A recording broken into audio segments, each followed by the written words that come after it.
Bem-vindos à introdução à nova medicina germânica.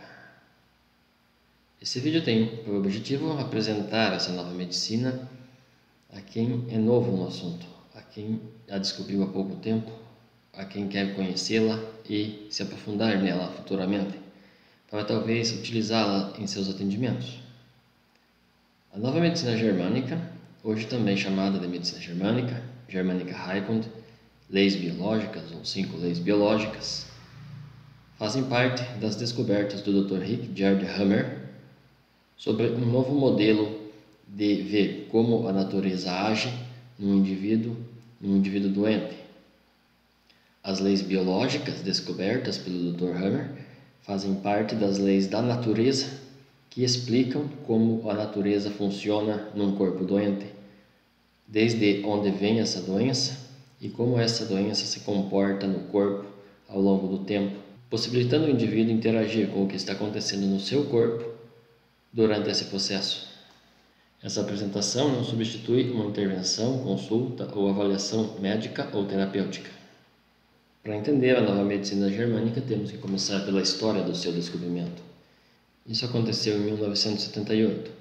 O filho do Dr. Hammer, Dirk, foi ferido a bala em agosto de 1978.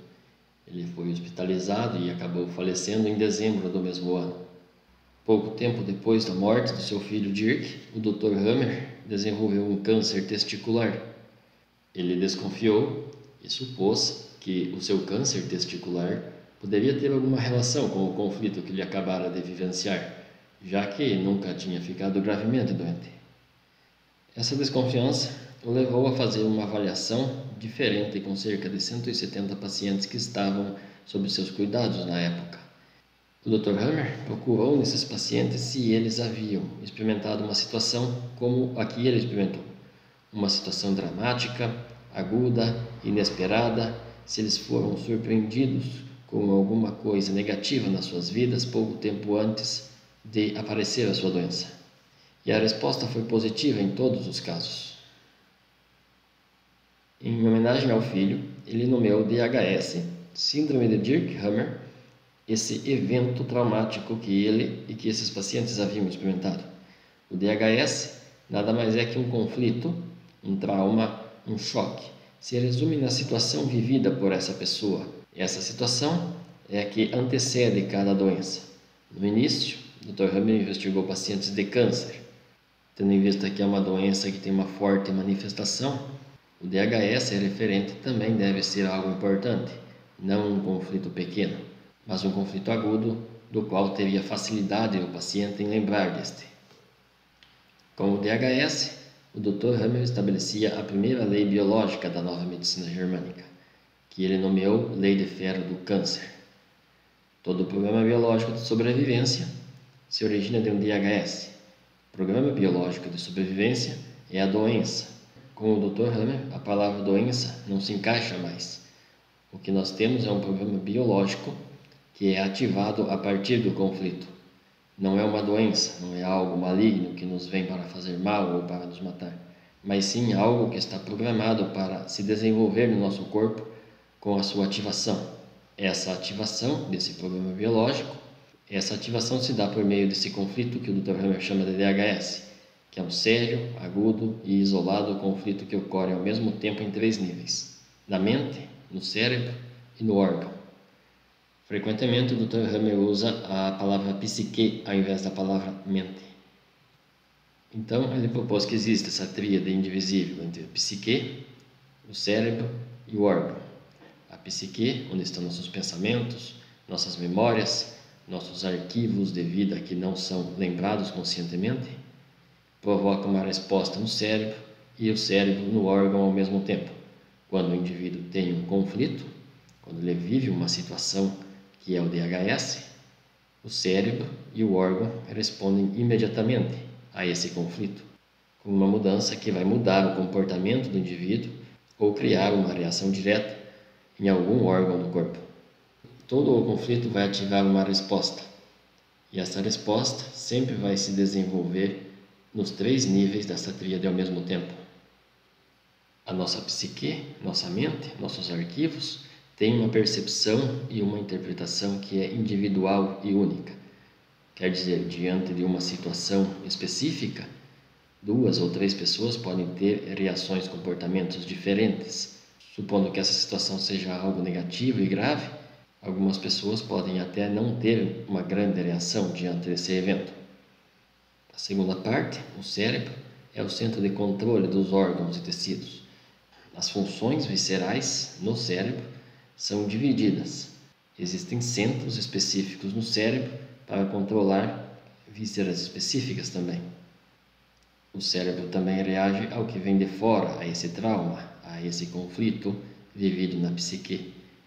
A psique ativa essa reação, provocando uma mudança num ponto do cérebro, e esse ponto, além de ter essa responsabilidade sobre esse conflito que chegou, também é responsável por algum órgão específico no corpo.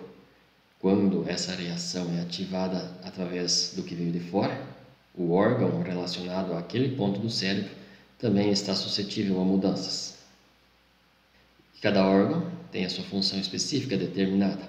Conforme uma nova ordem cerebral chega, esse órgão pode aumentar ou diminuir a sua função. Essas reações vêm do meio externo, no caso de um conflito, de um DHS, mas também podem reagir ao meio interno, conforme a alimentação, um envenenamento, uma intoxicação, por exemplo. Essa tríade é indivisível antes da medicina germânica.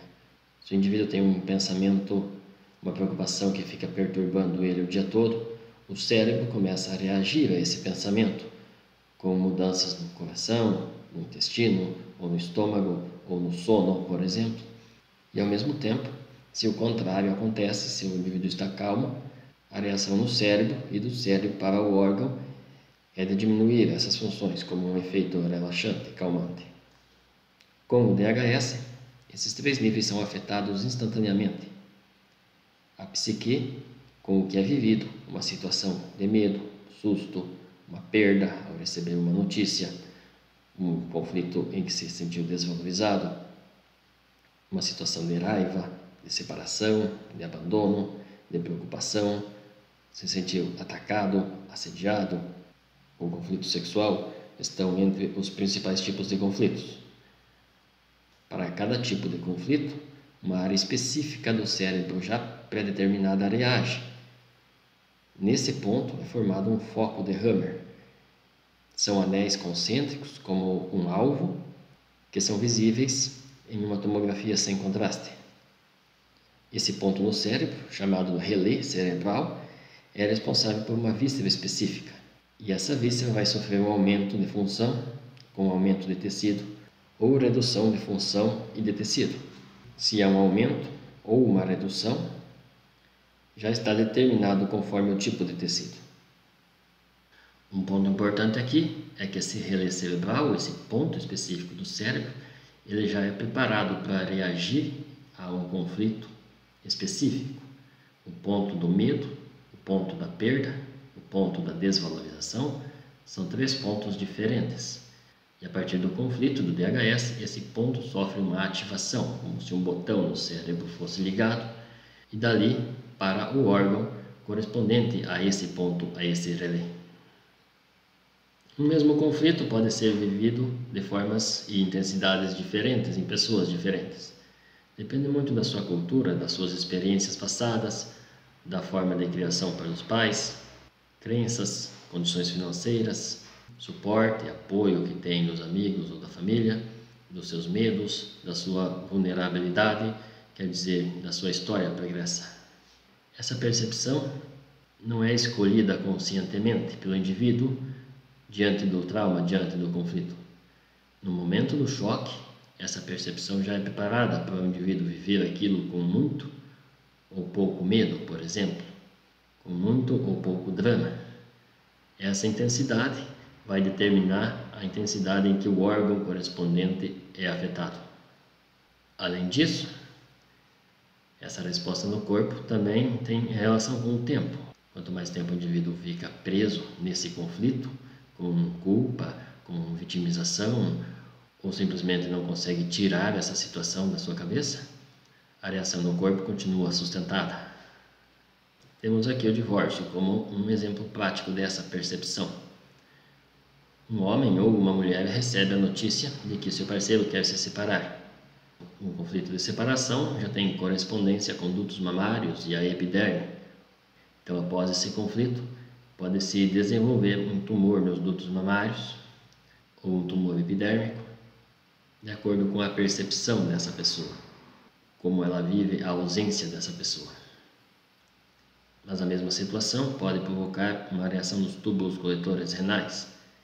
Se o indivíduo se sente abandonado, essa perda mais dramática, mais forte, mais importante no momento em que acontece, ativa os túbulos coletores renais, que podem provocar como resposta uma retenção de líquido, um aumento de pressão arterial, ou a longo prazo até doenças reumáticas. Diante da mesma situação, pode ser ativada uma resposta de raiva, de contrariedade, quando a pessoa não quer aceitar aquele divórcio, não quer aceitar essa separação. Nesse caso, a curvatura menor do estômago é atingida, reagindo com gastrite, uma úlcera estomacal, talvez até um refluxo. O divórcio também pode ser vivido como um contexto de separação sexual, frustração sexual, com o desenvolvimento de um tumor no colo do útero, ou no caso dos homens, para a próstata. Em alguns casos, mais de uma dessas respostas pode ainda ser ativada no indivíduo. Esse é um ponto que pode dificultar um pouco a avaliação, onde buscamos, num primeiro momento, qual é o conflito específico que ativou a reação no corpo. Outros exemplos de conflito, sempre ligando a psique, o órgão e o cérebro. Na psique, uma situação vivida com contrariedade indigesta, quer dizer, conviver com alguém ou com alguma situação em seu território contra a sua vontade, não pode expulsar, não pode fugir daquele território, daquela pessoa. Esse relé fica no córtex cerebral e está ligado à curvatura menor do estômago e pode provocar, como já foi dito, as reações de úlcera, gastrite e refluxo ou simplesmente azia, principalmente quando se tem um contato novamente com essa situação. Na medicina convencional, é comum se achar a gastrite nervosa para esses pacientes. Sempre que ele é estressado, nervoso, ele tem essa reação no estômago. Na medicina germânica, temos que investigar um pouco mais e encontrar a situação específica que veio antes dessa primeira gastrite.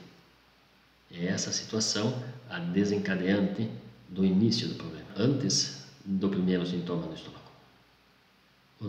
Outro exemplo é o conflito de perda profunda, perda de alguém, filhos ou pais, numa situação inesperada e aguda, como é o exemplo que o Dr. Hammer passou. Na medula cerebral, na substância branca do cérebro, está o relé dos ovários ou dos testículos, que respondem a esse conflito, provocando um tumor naquele local.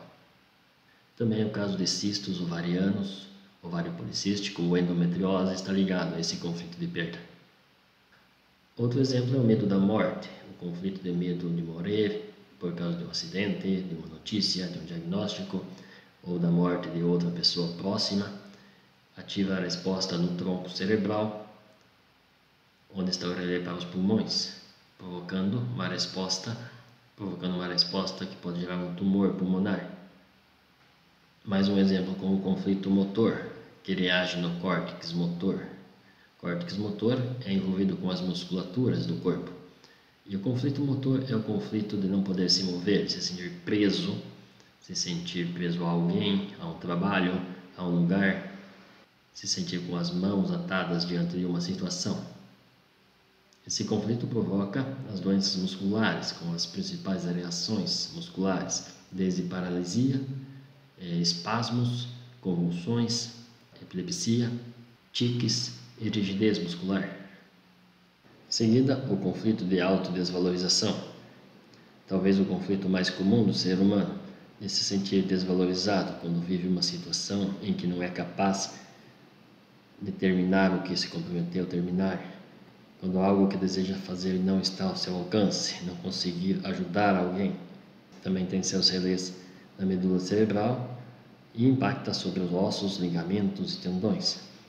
O tipo de autodesvalorização ainda determina se o osso atingido é no ombro, no joelho, na cabeça ou na coluna.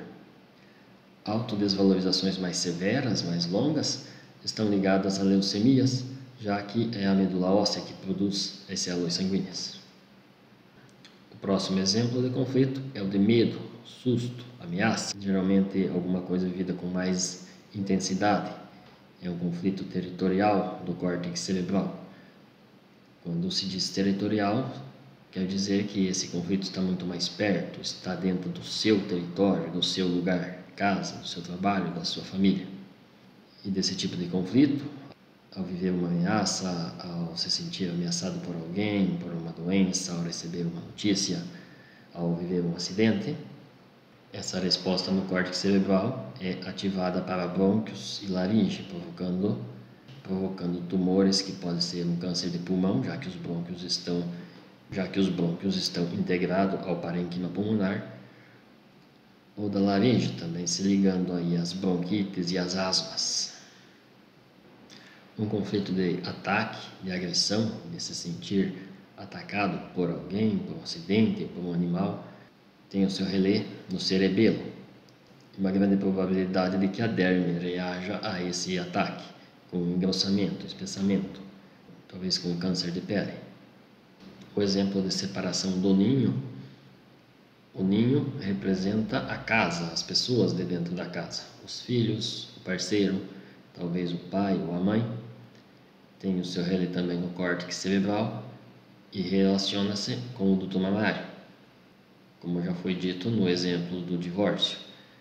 Quando uma mãe perde um filho ou se afasta de um filho por uma discussão, por exemplo, essa separação pode desenvolver um tumor no duto mamário. A mesma reação de câncer de mama pode ser vivida a partir de uma preocupação com o ninho, com alguém doente, com alguém do ninho com problemas. Isso porque a glândula mamária, que produz efetivamente o leite, tem o seu relé no cerebelo. O leite produzido pela glândula mamária desce pelo duto mamário. Então são dois conflitos diferentes que produzem reações parecidas. Mas o câncer de duto mamário é muito mais comum do que o câncer da glândula mamária. Por isso é importante que a avaliação seja bem feita com tempo e com paciência. Também porque a maior parte dos órgãos tem mais de um tecido e mais de um relé cerebral. Como na glândula mamária, que tem seu relé no cerebelo, e o duto mamário, seu relé no córtex cerebral, eles respondem então a conflitos diferentes. O mesmo acontece com outros órgãos que têm mais de um relé cerebral, como o exemplo dos pulmões, com brônquios e parênquima pulmonar, que reagem ao medo da morte, o parênquima, e um medo de susto, uma ameaça para os brônquios. O mesmo se repete de ter mais de uma possibilidade de conflito para um mesmo órgão ou para uma mesma doença na maior parte dos órgãos. Isso não dificulta tanto essa avaliação, porque quando vamos procurar com o paciente, nós procuramos por essa percepção de preocupação, ou de separação, ou de medo, ou de ameaça, que o indivíduo que viveu vai saber identificá-la com certa facilidade. O ponto principal, então, da primeira lei biológica é o DHS, que é iniciado por um trauma, por um conflito, por essa situação vivida. O segundo ponto é que essa reação é provocada nos 3 níveis, na mente, no órgão e no cérebro ao mesmo tempo. E o terceiro ponto da primeira lei é a percepção do indivíduo. 2 ou 3 pessoas vivendo um mesmo conflito podem reacionar de forma muito diferente. Inclusive, talvez algumas não reacionem de maneira importante e aquilo nem seja considerado um DHS, um conflito, pois não ativou reação alguma. Quer dizer, 2 indivíduos expostos à mesma situação, ao mesmo tempo, podem ter reações muito diferentes. Um deles pode viver aquela situação com um grande drama, receber uma notícia da morte de alguém, por exemplo. E o outro indivíduo ter uma percepção mais leve e nem ser considerado um DHS, aquela mesma situação. A segunda lei biológica é a lei bifásica dos programas biológicos. Ela explica como esse processo ocorre no corpo, ao mesmo tempo no cérebro e na psique. Conforme o indivíduo lida com o conflito, conforme o conflito está presente na vida do paciente, o cérebro e o órgão respondem ao mesmo tempo ao que está na mente desse indivíduo. Então, o Dr. Hammer determinou a lei bifásica dos programas biológicos, sendo a primeira fase a fase ativa, logo depois do DHS. Essa mudança para uma simpaticotonia duradoura, com uma reação própria do conflito, que pode durar muitos dias ou meses, ou somente alguns minutos. Essa reação tem seus sintomas específicos que veremos a seguir. Quando a situação na psique é resolvida, ele entra na fase chamada pós-conflitólise, PCL. PCL é a fase de resolução. Antes de chegar à normotonia, antes do sistema nervoso voltar ao seu normal, o corpo precisa de uma fase de reparo, que é proporcional à intensidade desse DHS e também à duração dessa fase ativa. Vamos ver as duas separadamente. Os sintomas na fase ativa também levam em conta a percepção do indivíduo, o quanto ele é apegado àquela situação, àquele conflito que viveu. Então ele pode ter os sintomas mais ou menos brandos por mais ou menos tempo. Nervosismo, agitação, insônia, perda de peso, perda de apetite, constipação, extremidades frias, mãos e pés frios, aumento da frequência cardíaca e da pressão arterial. No cérebro, a formação do foco de Hammer no momento do DHS, que é esse formato de alvo num ponto específico, num relé específico do cérebro. E no órgão correspondente a esse relé, há uma mudança de função, e essa mudança de função não é ao acaso também. Essa mudança de função tem a intenção de ajudar o paciente na superação do conflito. A fase ativa pode ser comparada com uma luta física. O indivíduo fica agitado, ele tem que ficar precavido, ele não pode dormir durante uma luta, ele não pode parar para comer, ele não pode parar para ir ao banheiro, ele tem o seu sangue destinado para as áreas centrais do corpo, o que faz aumentar a frequência cardíaca, o que faz aumentar a pressão arterial e também provoca a ausência dessa circulação nas mãos e nos pés, deixando elas frias. É comum também, principalmente no início, que se tenha um pensamento compulsivo no conflito. Esse pensamento compulsivo visa encontrar uma saída, uma solução para aquele conflito, para aquela situação. Então essa reação ela tem uma vantagem, ela tem um propósito, que é dar prioridade para o órgão acometido e dar prioridade para o conflito que o indivíduo viveu. Antes de se falar da resolução, do que acontece no corpo na fase de resolução, temos que lembrar que essa resolução nem sempre é tão evidente para o paciente. Quando ele tem uma resolução direta, ela pode ser facilmente notada. Ele tem um problema, encontra uma solução e a implementa e entra na fase de resolução com os sintomas específicos dessa fase. Ele pode ter uma resolução natural, que passa despercebido conscientemente para o paciente. Aquele conflito, aquela situação já não está mais tão presente e ele assume um novo ritmo, uma nova rotina na sua vida. E o cérebro e o corpo respondem da mesma forma. Grande parte das doenças, dos sintomas, são fases de resolução e acabam sendo problemas temporários, desde que saibamos que são fases de resolução e saibamos a partir daí como interagir nesse processo. Outra possibilidade de resolução é a partir do perdão, da superação daquilo que te fez mal. Você tem um conflito bem especificado e você consegue superá-lo, deixá-lo conscientemente para trás, deixá-lo de verdade para trás. Você não pensa mais nele, ou quando pensa, lembra dele, ele já não provoca raiva, não provoca medo, não provoca a reação, o sentimento que foi sentido no momento do DHS, já não está mais presente quando é lembrada. E o perdão mais relacionado quando tem uma pessoa envolvida. Com uma mudança de prioridade, o indivíduo também tem menos tempo para estar focado no seu conflito, no problema que ele passou. Essa ocupação da mente também pode servir em parte ou total como uma resolução. Pode ser deixado para trás essa parte do passado. E o corpo, novamente, vai responder como resolução a isso. Perder o contato com o conflito pode ser uma resolução das mais difíceis de ser percebida pelo paciente. Quando muda um emprego, quando muda de cidade, quando deixa de conviver com aquela pessoa ou com aquela situação por um outro motivo que não tenha relação direta do conflito. Mudou de trabalho, não por causa do conflito, por causa de uma proposta melhor, ou mudou-se de casa e aí não tem mais contato com aquele vizinho que perturbou. Aquela situação sai do seu convívio.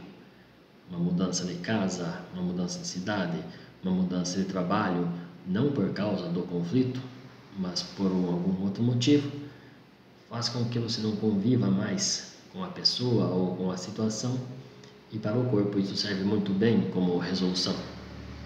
A aceitação do problema talvez seja a solução mais difícil de ser implementada.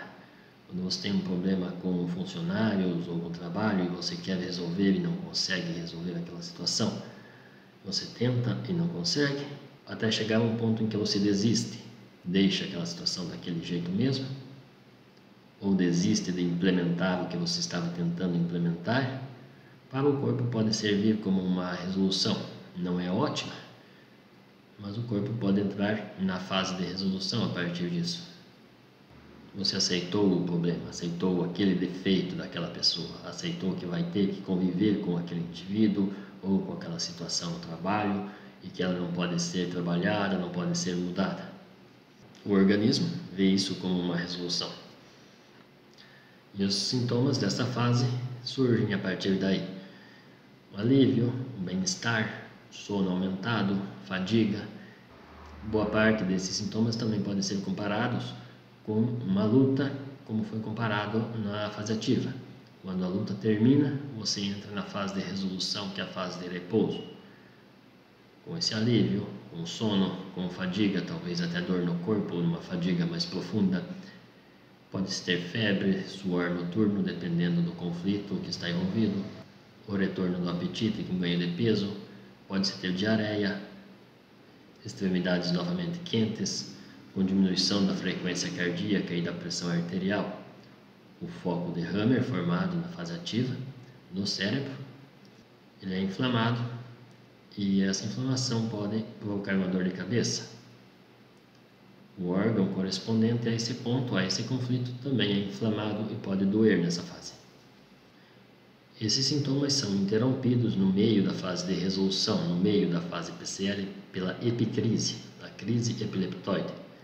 Ela acontece ao mesmo tempo em 3 níveis, que é uma repetição rápida dos sintomas da fase ativa e também serve à eliminação de edemas. Essa inflamação que começou a se formar no início da fase PCL é drenada pela epicrise. Essa crise é uma manifestação de sintomas no corpo quando não se tem um conflito naquele momento, naquele dia. Câimbras, espasmos e convulsão são sintomas musculares, no caso ligadas ao conflito motor, e dependem, obviamente, da intensidade do conflito. O infarto é um tipo de crise epileptoide relacionado com as artérias coronárias, com conflitos sexuais e conflitos de perda territorial, conflitos importantes e duradouros. A crise de ansiedade, ataque de pânico, terror noturno, a crise de ansiedade com palpitação e dificuldade respiratória, também é um tipo de epicrise, que reage ao conflito de medo frontal, um susto, ou um conflito de grande impotência. Nervosismo, como um ataque de raiva, de fúria, também é um tipo de epicrise relacionada aí com os conflitos de raiva territorial, conflito de contrariedade indigesta, também aparecendo durante a fase de resolução, após a resolução. Desmaio é uma epicrise que pode estar relacionada com conflitos de separação, mas o desmaio é um tipo de crise mais abrangente, vários conflitos podem desencadear o desmaio. Sangramentos também podem ser epicrise, sangramentos pelo nariz, pelo ouvido, pelo intestino, pela vagina. Então, dependendo do órgão em que ocorre o sangramento, se relaciona a um conflito diferente. O que ocorre é que a epicrise serve à drenagem de edema. A epicrise comprime o edema para a cicatrização continuar depois. Nessa compressão, o líquido e o sangue que é expulsado pode sair por uma cavidade. O AVC, o derrame cerebral, também é um tipo de epicrise. Geralmente o conflito relacionado ao AVC é um conflito que teve reincidências, recaídas, ficou muito tempo em atividade.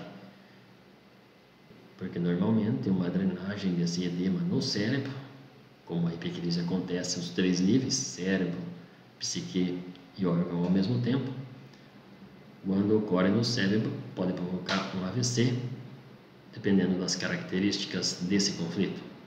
O local no cérebro em que acontece o AVC é o local onde estava o foco de Hammer, ou seja, o relé cerebral daquele conflito específico. Uma crise de tosse também é um tipo de epicrise, relacionada a conflitos de ataque, conflitos de susto, já que a tosse é desencadeada geralmente a partir dos brônquios. Calafrios com suor é uma epicrise de conflitos de separação, está relacionada ao periósteo. Conflitos de separação importante se relacionam à epicrise com calafrios. Então, o Dr. Hammer dividiu a fase PCL em PCL-A e PCL-B. A PCL-B, após a epicrise, voltam os sintomas de relaxamento. Da PCL-A, tem-se a fase urinária, já que teve essa drenagem do edema. O líquido que estava no estômago ou no intestino, nessas inflamações, foi jogado de volta à circulação e será eliminado pela urina. Também ocorre a normalização de frequência cardíaca e pressão arterial no tecido ao término da cicatrização, com a normalização das funções viscerais. Esse gráfico ele apresenta qualquer doença vivida para qualquer DHS. Em azul está a fase ativa, com os conflitos descritos específicos da fase ativa, com os sintomas específicos da fase ativa, mais alguns sintomas específicos para cada órgão, que também dependem da intensidade e da duração do conflito, do DHS. E em laranja, a fase PCL-A e a fase PCL-B, que também têm seus sintomas específicos ligados à intensidade desse DHS, a duração. O terceiro ponto é as recaídas desse DHS, quando vive novamente aquele conflito ou outro conflito muito parecido com aquele. Pode ser reativado esse programa e a resposta no corpo acontecer novamente. E se essas recaídas ficarem se repetindo com certa frequência, o órgão específico acometido pode começar a ter sintomas permanentes, desvios de funções que vão ficar permanentemente no indivíduo. No meio da fase PCL-B, aquela subida no gráfico representa a epicrise. Então, resumindo a primeira e a segunda leis biológicas, os pontos importantes da primeira lei, que cada problema biológico, antes chamado de doença, é desencadeado por um DHS, por uma situação vivida. E essa situação acontece na psique, no cérebro, no órgão, ao mesmo tempo, desde a sua ativação até a sua eliminação, passando pela resolução como parte do processo. E a segunda lei, dividindo esse processo iniciado pelo DHS em fase ativa e fase PCL, que é a fase de resolução. Essa resposta no corpo são condições para a resolução do conflito. O que acontece no órgão durante esse processo não é para o mal, mas para facilitar a resolução do conflito do DHS que aconteceu lá no início do processo, que ativou essa reação. Quer dizer, a resposta no cérebro com ansiedade, com medo, ou no órgão com câncer, são respostas para a resolução do conflito. Não são para o mal do indivíduo, são para que o conflito possa ser resolvido com mais facilidade. A reação no órgão serve ao indivíduo para que o indivíduo consiga resolver esse conflito. A terceira lei biológica é a lei do sistema ontogenético dos programas biológicos. A terceira lei biológica explica o que acontece especificamente no órgão. Ela vai falar da resposta visceral, efetivamente. Embriologicamente e histologicamente temos 3 tipos de tecido: endoderma, mesoderma e ectoderma. Com a evolução, o tecido mesodérmico foi dividido ao meio em antigo e mesoderma novo. Só que temos apenas 2 tipos de comportamento no órgão. O órgão pode aumentar sua função e aumentar sua quantidade de tecido, ou diminuir sua função, diminuindo sua quantidade de tecido. Endoderma e mesoderma antigo, ou seja, o paleocórtex, os tecidos mais antigos do corpo, têm uma reação mais arcaica, com aumento de função e aumento de tecido durante a fase ativa.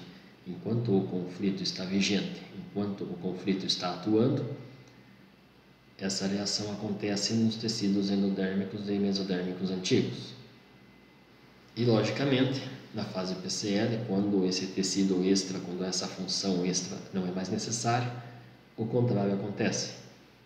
Há uma restauração com perda celular, ou seja, as células a mais da fase ativa que vieram com a fase ativa são agora eliminadas, podem ser eliminadas.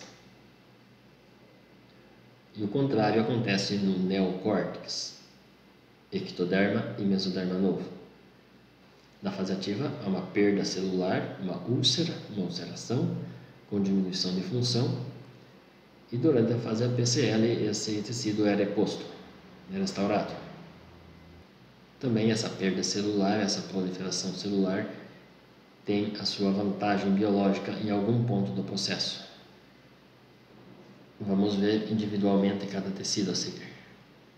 Pela terceira lei biológica, nós devemos separar os órgãos por origem embrionária, já que a sua reação está diretamente ligada a essa origem. A nova medicina germânica classifica as doenças de acordo com a sua origem embriológica: endoderma, mesoderma antigo, mesoderma novo ou ectoderma. E a origem embrionária desse tecido adoentado deve ser levada em consideração durante a avaliação, durante a compreensão dessa reação no corpo. Endoderma. Os principais tecidos do endoderma são o aparelho digestivo, os dutos renais, responsáveis pela obtenção e manutenção de líquido, alvéolos pulmonares, para a obtenção de ar, próstata e útero, responsáveis pela reprodução, uma musculatura atrial, um sistema circulatório primitivo, e também do ouvido médio. Então pode-se ver que são os tecidos mais vitais, que garantem a sobrevivência, dando alimento, água, ar, possibilitando a reprodução e a circulação para a manutenção dessa vida. Os conflitos também são os mais vitais para o aparelho digestivo. Os conflitos de aproveitar, pegar o pedaço, a oportunidade, garantir o sustento, a provisão, o alimento, ou de eliminar uma situação indigesta, uma situação da qual não quer conviver, da qual não quer fazer parte. Já que o aparelho digestivo também tem essa função de pegar o alimento, garantir e descretá-lo. Os dutos renais, para a obtenção de líquido, ligados a conflitos de situações de abandono. O animal abandonado pode morrer por falta de água, de líquido, que seria a primeira coisa que o mataria. Manter esse líquido no corpo, então, é uma vantagem para esse animal abandonado. É uma reação direta, com uma vantagem biológica também direta. Nos alvéolos pulmonares acontece o mesmo. Quando se tem uma reação com medo da morte, há um aumento de função para obter mais ar. Esse aumento de tecido, um aumento de função, se tem a formação de um tumor local. O tumor também se forma na fase ativa para o aparelho digestivo, no estômago ou no intestino, no caso do conflito de pegar ou excretar a situação. o Dr. Hammer sempre chamou de pedaço, que é essa situação, essa oportunidade, esse algo que veio. Próstata e útero, principalmente conflitos de reprodução, o câncer de próstata, os miomas, no caso do útero, se formando durante a fase ativa. Quando se tem um conflito com a procriação, de não poder procriar, ou problemas com os filhos. Também o medo de procriar, ou ter passado por um parto difícil, ou ter testemunhado um parto difícil, no caso das mulheres, pode provocar uma reação nessa víscera. O músculo atrial reagindo a um conflito com um aumento de função, deixar a contração muscular mais eficiente, para melhorar a função cardíaca, para deixar o indivíduo mais apto, mais preparado para lidar com o conflito. O conflito para esse músculo atrial geralmente é ligado à própria função cardíaca, um medo no coração, um medo de não ser, medo de que o coração não seja bom o suficiente para essa parte do coração, já que o coração tem outros tecidos envolvidos nele. Também no endoderma, o ouvido médio, que são as reações a conflitos de não captar o som do lado direito, não ouviu a voz da mãe, não ouviu o que esperava ouvir, como uma notícia de uma promoção, ou de um financiamento, ou de um contrato, ou de um cliente. E no ouvido esquerdo, o que foi mal ouvido, um barulho, um som, uma notícia que ouviu com drama e não pode tirar aquilo, parece que ainda está na mente do indivíduo, como se estivesse ouvindo ainda naquele momento, uma crítica, uma reclamação ou mesmo uma notícia ruim. O mesoderma antigo tem o mesmo tipo de reação, um aumento de função durante a fase ativa. O aumento da derme, o engrossamento da derme, dessa pele, deixa o corpo mais preparado para o caso de uma agressão, que é o conflito correspondente à derme. Se o indivíduo for agredido ali, a derme está mais grossa, e lhe conferindo nesse período uma proteção adicional. A glândula mamária, a parte que produz o leite, é um exemplo que já foi mencionado como preocupação do ninho para aumentar a função, e esse aumento de função significa aumentar a produção de leite. Peritônio, pericárdio e pleura têm a mesma intenção, o mesmo sentido de aumentar a proteção, mas nesse caso um aumento local do peritônio no abdômen, do pericárdio no coração, na pleura para os pulmões, quando o indivíduo se sentir atacado ou ameaçado nesses locais por um acidente ou por uma agressão. Peritônio mais espesso, pericárdio mais espesso, pleura mais espessa se tornam mais eficientes, mais rígidas para lidar com esse ataque. O mesoderma novo já tem uma reação diferente. Ele tem uma necrose, uma perda de tecido durante a fase ativa nos ossos, ligamentos, tendões, baço, testículos e ovários, músculo cardíaco, gânglios e vasos linfáticos e vasos sanguíneos. A maioria dos conflitos aqui são os conflitos de autodesvalorização. Se sentiu desvalorizado, não cumpriu o que se comprometeu, ficou abaixo da própria expectativa, alguém o julgou como ruim ou incompetente no seu trabalho e aquilo foi acatado pelo seu consciente, pelo seu próprio julgamento. Então gera essa reação de desgaste do tecido durante a fase ativa. Com a resolução, esse tecido ele é reposto e o sentido biológico, a vantagem biológica só vem no final. Esse osso, esse ligamento, esse tendão, ele é mais forte, mais eficiente do que antes do conflito. Quer dizer que todos os tecidos do mesoderma novo têm essa diferença. Ele tem a sua vantagem biológica no final da fase PCL, enquanto o ectoderma, o endoderma e o mesoderma antigo têm a sua vantagem biológica ainda durante a fase ativa. Aqui os testículos e ovários não têm relação com o conflito de autodesvalorização, mas com o conflito de perda, como é o exemplo do próprio Hammer. A maior parte dos sintomas aqui estão no crescimento, com dor, com edema, com inflamação nos ligamentos, nos tendões, aumento do baço, que são notados sempre na fase PCL.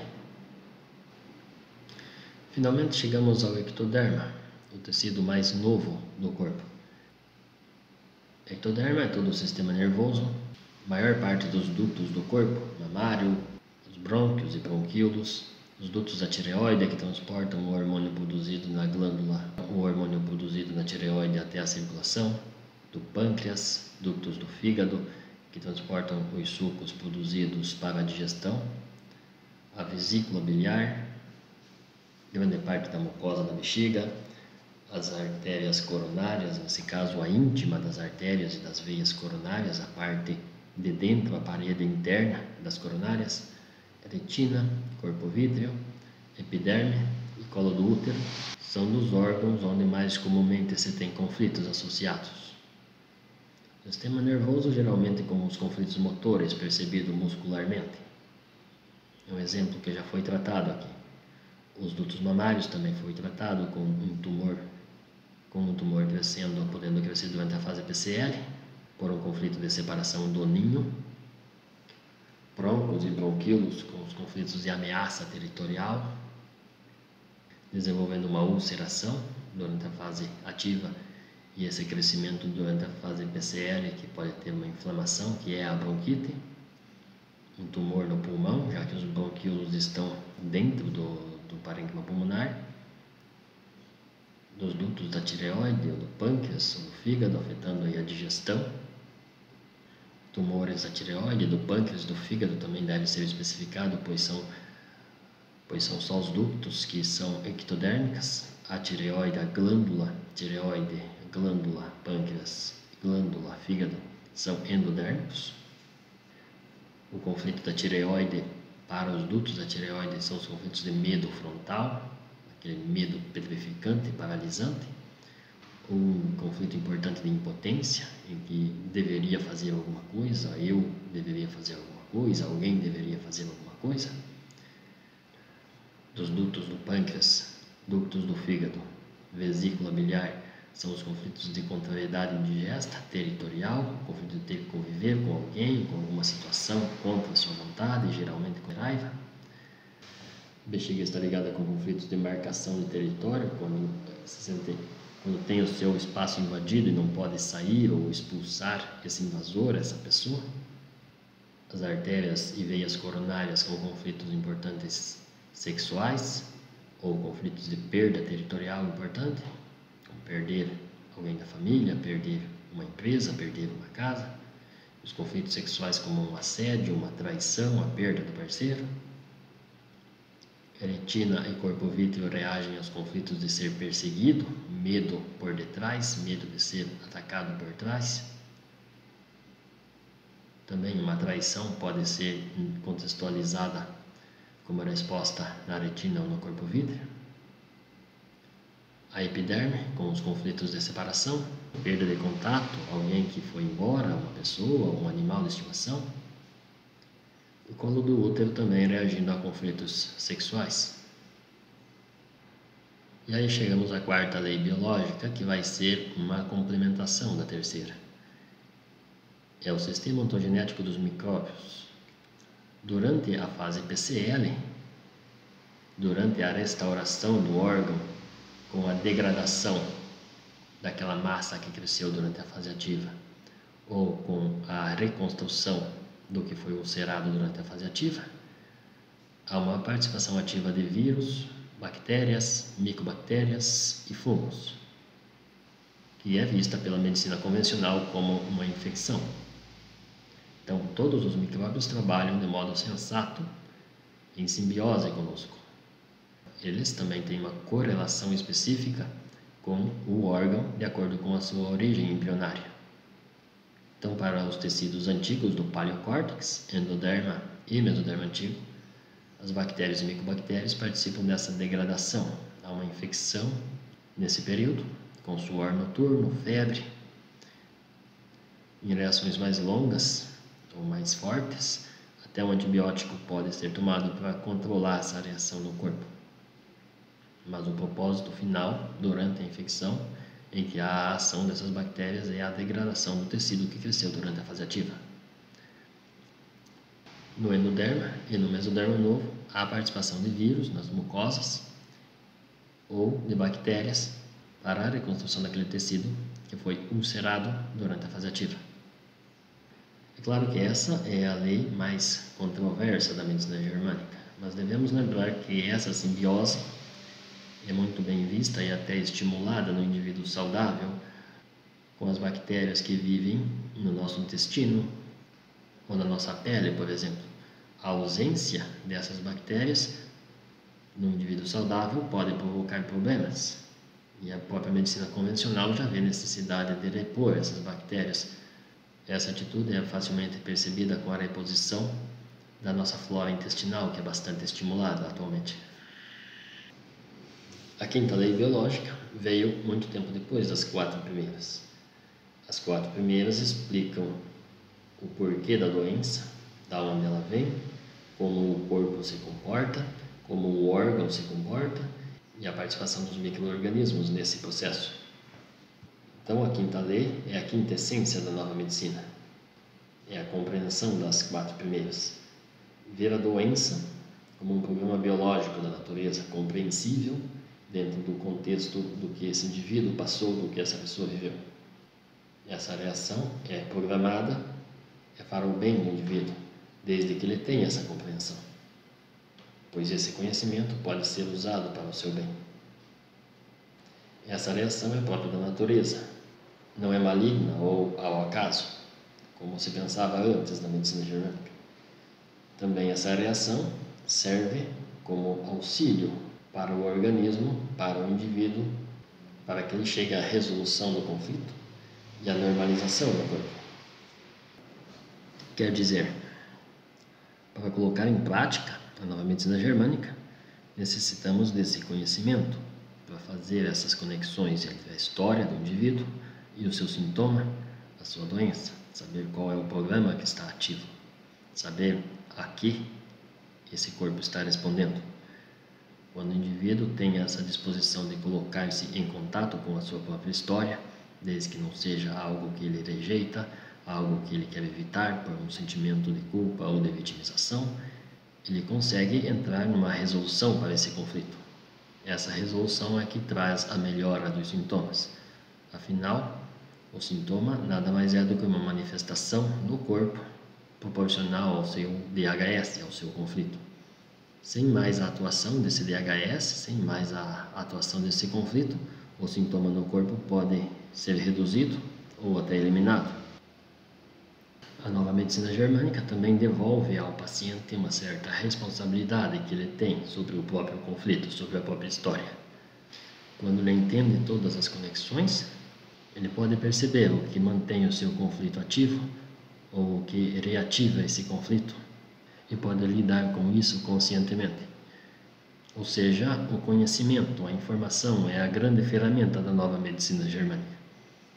Quando se sabe com o que você está lidando, você consegue ver as possibilidades de resolução, o que pode ser feito para o seu benefício.